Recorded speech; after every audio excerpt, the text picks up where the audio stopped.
জগদ্ধাত্রী পুজো চন্দননগরেও বড় করে হয়, এখন কলকাতাতেও অনেক জায়গায় বড় করে হচ্ছে। কিন্তু এটা আমাদের দুর্গাপুজো যেমন 3 দিন বা 4 দিন ব্যাপী তা নয়, এর প্রহরে প্রহরে একটা দিন। ষষ্ঠী হয়ে গেল, সপ্তমী, অষ্টমী, নবমী, ওই একই দিনে তার বিসর্জন দিতে হয়। এইভাবে এর পুজো করতে হয়। এখন আমি জগদ্ধাত্রী বানানটা তোমাদের শেখাবো। এইটার যখন তোমরা সন্ধি শিখবে, জগৎ যুক্ত ধাত্রী, জগদ্ধাত্রী হয়ে গেল।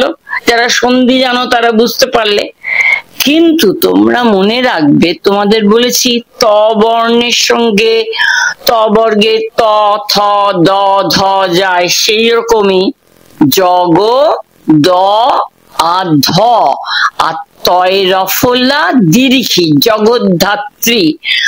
জগতে যিনি ধাত্রী তিনি জগদ্ধাত্রী। ধাত্রী মানে জগৎকে যিনি ধারণ করে আছেন, মানে আমাদের মা দুর্গা ভগবতী যেভাবে আমাদের রক্ষা করে আছেন, জগদ্ধাত্রীও তাই থাকেন। এই পুজোটা এই কার্তিক আশ্বিনের শেষে বা কার্তিকে হয়, অনেক সময় ওই সময় ধরেই হয়।